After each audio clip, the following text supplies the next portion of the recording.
일리노이주의 2024 대선 예비선거가 민주공화 양당의 유력 후보 조 바이든 대통령과 도널드 트럼프 전 대통령을 제외하고 치러질 것인지에 관심이 쏠립니다. 주 선거관리위원회는 두 대통령의 이름을 정당별 대선 예비선거 투표 용지에서 제거할 수 있는지를 오늘 결정할 예정입니다. 백악관은 친이란 민병대의 무인기 공격으로 중동에 주둔하는 미군 3명이 사망한 데 대한 보복 의지를 분명히 밝히면서도 이란과의 전쟁은 원하지 않는다는 입장을 밝혔습니다. 시카고 한인문화회관이 미 국립예술진흥재단 NEA로부터 3만 달러의 예술 프로젝트 지원금을 받게 됐는데요. 보다 자세한 내용을 최기화 사무총장을 통해 직접 들어봤습니다. 도요타 자동차가 코로나 등 5만 대의 노후 차량 소유주들에게 즉각 운전을 멈추고 에어백 리콜 수리를 받을 것을 요청했습니다. 일리노이주 북부교외 지역인 엘진시가 주민들에게 물속 납 함량이 높다는 경보를 발령했습니다. 시카고 통근열차 시스템 메트로가 2024년 새로운 요금 계획과 티켓 변경 사항 등을 발표했는데요. 가장 큰 변화는 티켓 비용에서 나타납니다. 2회 연속 우승에 도전하는 캔사스시티 칩스와 4년 전 패배를 설욕하고자 벼르고 있는 샌프란시스코 49어스의 올해 NFL 슈퍼볼이 다음 달 10일 네바다주 라스베가스 얼리전트 아레나에서 펼쳐집니다. 중앙은행인 연방준비제도가 올해 첫 연방공개시장위원회에서 기준금리를 동결할 것이라는 전망이 지배적인 가운데 향후 금리 인하 시기에 대해 관심이 쏠립니다. 이상 이 시각 주요 뉴스입니다.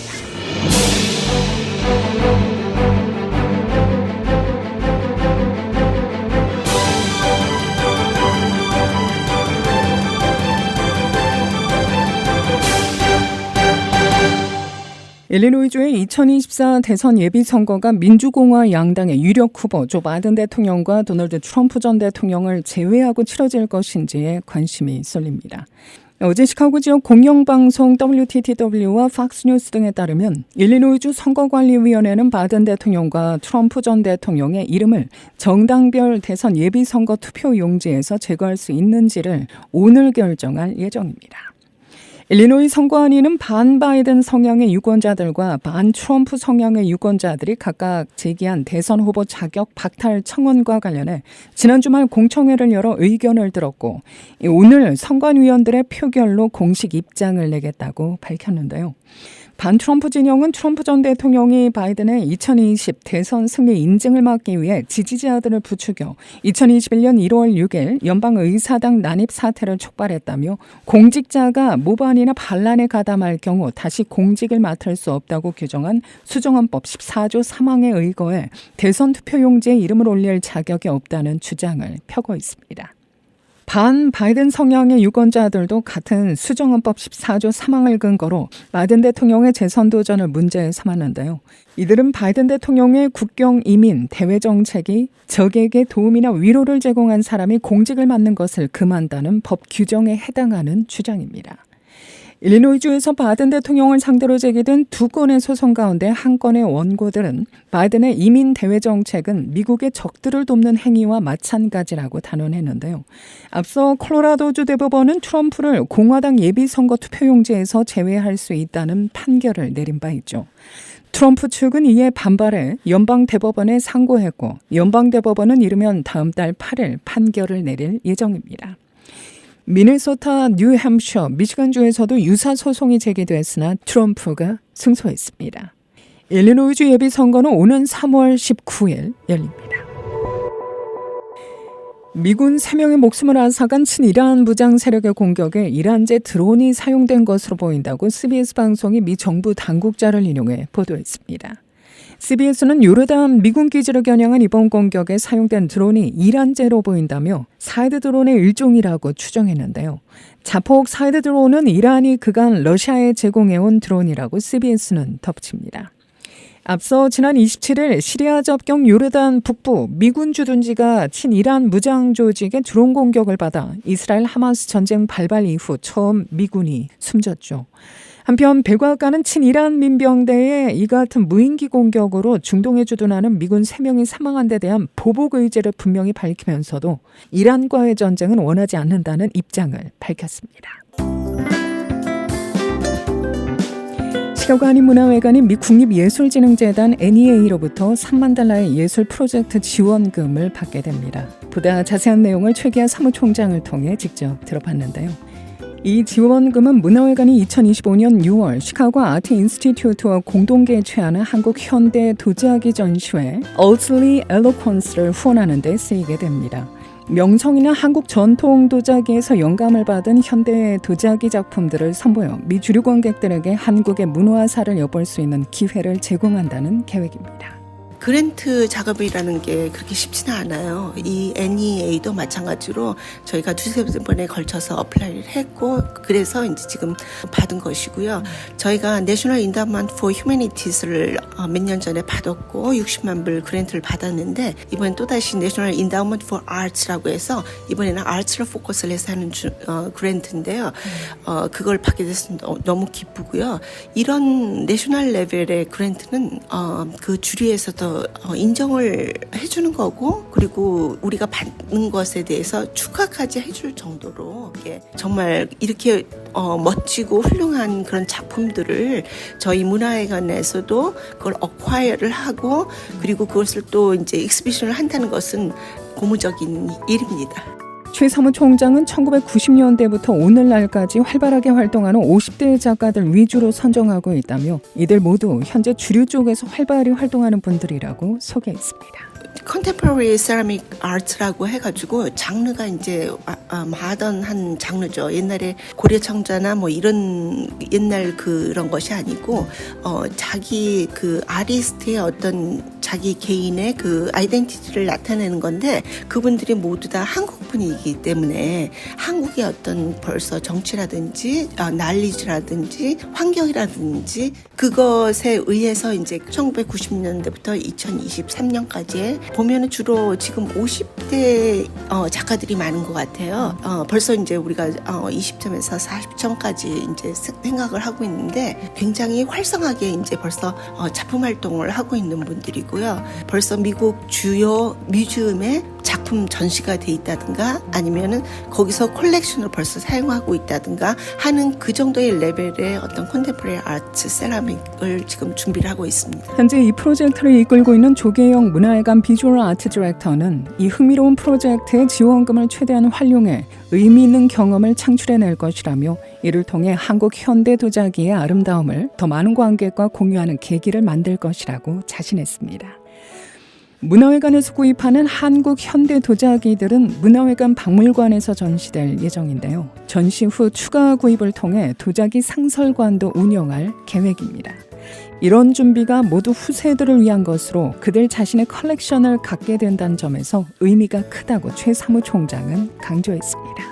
레노베이션을 하는 것은 아니고 지금 현재 전시되어 있는 것을 이제 스토리지에다 넣고 그것을 위해서 다시 그 섹션을 만들고 거길 포커스해서 이제 전시를 하게 되는 거죠. 박물관 관장님께서 조계영 이사님이신데 그분께서 이제 비전을 갖고 지금 이 작업을 하고 계시는 거예요. 그런데 오히려 컨템포러리 세라믹 아트를 우리가 포커스를 하면은 지금은 그렇게 많이 비싸지 않게 어콰이어를 할 수 있어요. 그런 것을 우리가 준비해 놓을 때 넥스트 제너레이션들이 후세들이 정말 자랑스럽게 자기의 컬렉션들이 갖게 되는 거잖아요. 그래서 레가시 프로그램, 레가시 아이템스 그런 거를 준비를 하려고 하고 있습니다.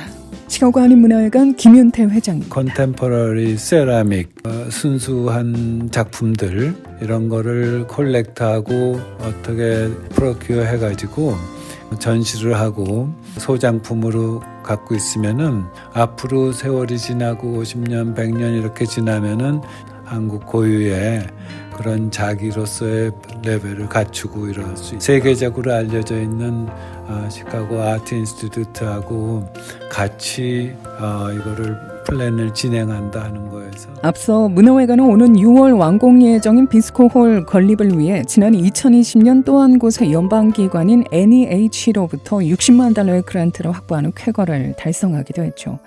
최 사무총장은 연방기관들의 잇따른 지원 결정은 문화회관만이 아닌 시카고 동포사회의 큰 기쁨이자 자랑이라며 앞으로도 동포 여러분의 관심과 성원 그리고 많은 참여를 부탁드린다고 당부했습니다. 우리 커뮤니티에서도 어떤 자랑스러워 해주셨으면 좋겠어요. 왜 그러냐면은 주류 사회와 같이 소셜 서비스 쪽뿐만이 아니고 이런 아트에서도 그랜트를 이렇게 받기 시작하고 활동을 하고 있다는 것은 정말 굉장한 커뮤니티의 업그레이드가 된 것이거든요. 그래서 이거는 문화회관의 어떤 자랑이나 어떤 그런 것이 아니고 이건 전체적인 커뮤니티의 어떤 자랑거리가 된다고 봐요. 그래서 그런 점을 함께 했으면 좋겠습니다.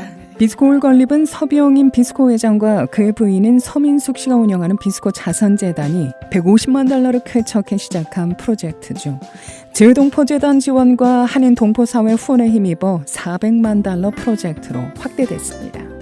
비스코홀 건립에 360만 달러, 박물관과 갤러리, 도서관 등이 포함된 메인 건물 개축에 40만 달러, 최근 추가된 마당 프로젝트에 20만 달러 등 총 420만 달러의 비용이 드는 시카고 한인사회에서 보기 드문 대규모 작업입니다. 6월 30일 완공을 예상하고 있는데요. 그랜드 오프닝 행사는 9월 14일 예정돼 있습니다. 특히 여기가 우리가 코디아드 네 빌딩이 한꺼번에 모여 있잖아요. 한국의 산 같아요. 산이 우뚝 솟아가지고 우리를 이렇게 보호해주는 이렇게 그런 느낌, 약간 인클루시브한 느낌. 정말 여기다 마당 프로젝트까지 해가지고 하면은 정말 한국의 어떤 자랑스러움 이런 것을 느끼게 될 것이라는 이제 확신이 이제 생기게 돼요. 그 같이 함께 기쁨을 나눈 그 날이 이제 다가오니까 정말 가까워지잖아요. 그러니까는 참 보람이 있습니다.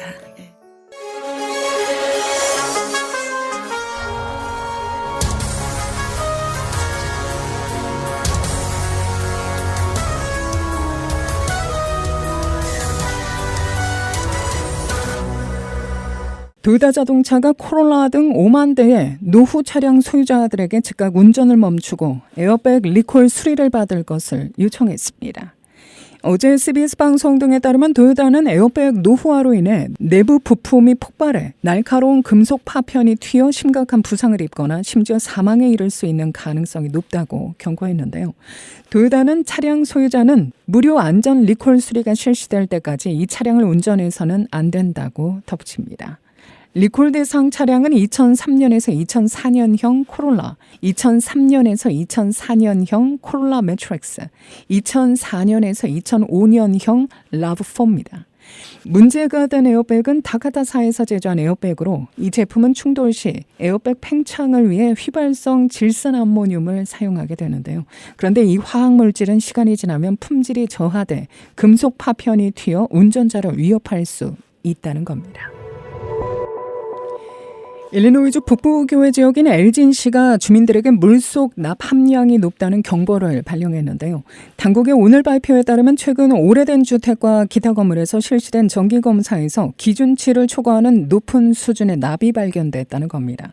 시는 독성 금속이 수도관에서 이어지는 납 공급 라인에서 나왔을 가능성이 높다고 밝혔는데요. 임시 예방 조치로 주민들은 문제가 해결될 때까지 정수되거나 처리된 물만 마실 것이 권고됐습니다. 시카고 통근 열차 시스템 메트로가 2024년 새로운 요금 계획과 티켓 변경 사항 등을 발표했는데요. 가장 큰 변화는 티켓 비용에서 나타납니다. 메트로 대변인 마이클 길레스는 어제 ABC7 시카고의 인터뷰에서 메트로는 대대적인 가격 인상이 적용된 새로운 요금제를 도입한다고 밝힙니다. 일단 지난 2020년 코로나19 대유행이 시작된 이후 제공돼 왔던 프로모션 요금 제도를 없애고 새로운 요금 제도가 시행된다는 건데요. 단 새로운 요금은 대유행 이전의 요금보다 낮은 것으로 알려집니다. 또 하나의 큰 변화는 10회 승차권의 폐지입니다. 10회 탑승권을 5일권으로 대체하며 편도 10회 요금 대신 왕복 5회가 기본적으로 적용된다는 설명입니다. 아울러 이전 락 아일랜드 및 메트로 일렉트릭 노선의 할인 요금 프로그램은 종료되고 대신 모든 노선의 저소득층 승객을 위한 프로그램이 새롭게 대체될 예정입니다. 이러한 변화는 메트로 이용률이 팬데믹 이전 수준으로 계속 증가함에 따른 조치로 풀이됩니다. 아울러 오는 목요일부터 모든 매표 창구를 폐쇄하고 또 일부 혼잡한 정류장에는 자동 발매기가 설치됩니다. 미국 내에서 선풍적인 인기를 끌고 있는 텀블러 브랜드 스탠리에 납 성분이 함유되어 있다는 주장이 제기되고 있죠. 최근 틱톡 등 소셜미디어에는 납 성분 검사 키트로 스탠리 텀블러를 테스트한 결과 납이 검출됐다고 주장하는 영상들이 올라왔는데요. 이에 대해 스탠리 측은 텀블러 재료 일부에 납이 사용된 건 맞지만 소비자가 사용하는 데에는 문제가 없다는 입장입니다. 어제 CNN 보도에 따르면 스탠리컵 제조업체인 퍼스픽 마켓 인터내셔널을 인용해 납은 텀블러 바닥 부분에 진공 단열재를 밀폐하기 위해 쓰인다고 설명했습니다. 제조업체는 일단 밀폐되고 나면 바닥 부분은 스테인리스 스틸 층으로 덮어서 소비자에게 닿지 않는다고 설명했습니다. 이어서 소비자가 접촉하는 어떠한 부분에도 납이 노출되지 않으며 내용물에도 닿을 리 없으니 안심하라고 강조했는데요. 질병통제예방센터에 따르면 납은 독성 물질로 신장 문제나 빈혈, 또 생식기 문제나 발달 문제를 일으킬 수 있죠. 납은 신체에 축적되기 때문에 극도로 낮은 수준이더라도 지속적인 노출은 위험합니다. 스탠리의 설명에 대해 일부 환경단체는 바닥 봉인이 벗겨지면 문제가 된다고 지적했습니다. 단체는 텀블러를 완벽하게 손상되지 않은 상태로 유지해야 안전하다면 제조사는 고객에게 재료 안전 문제를 전가한 것이라고 비판했습니다. 2회 연속 우승에 도전하는 캔사스시티 치프스와 4년 전 패배를 설욕하고자 벼르는 샌프란시스코 49어스의 올해 NFL 슈퍼볼은 다음 달 12일 네바다주 라스베가스 얼리전트 아레나에서 펼쳐집니다. 단일 경기 가운데는 세계 최대 규모로 자랑하는 단판 대결 슈퍼볼, 마치 유럽 축구연맹 챔피언 리그처럼 미리 개최지를 정하는 게 특징이죠. 캔사스시티와 샌프란시스코와는 무관한 곳에서 경기가 열리지만 표를 얻기 위한 열기만큼은 역대급입니다. AP통신은 오늘 올해 슈퍼볼 입장권을 일부 티켓 재판매 웹사이트에서 평균가 기준 역대 가장 비싼 가격이라고 전합니다. 보도에 따르면 티켓 재판매 업체 틱픽의 올해 슈퍼볼 현재 입장권의 평균 가격은 $9,815입니다.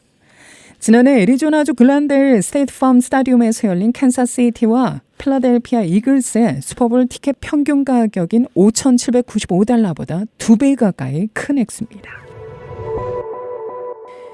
중앙은행인 연방준비제도 연준이 올해 첫 연방공개시장위원회에서 기준금리를 동결할 것이라는 전망이 지배적인 가운데 향후 금리 인하 시기에 대해 관심이 쏠립니다. 연준은 오늘부터 이틀간 회의를 열어 기준금리를 결정하고 제롬 파월 연준 의장이 기자회견을 할 예정인데 금리 인하 시기에 대해 어떤 단서를 내놓을지 시장이 주목하고 있는데요.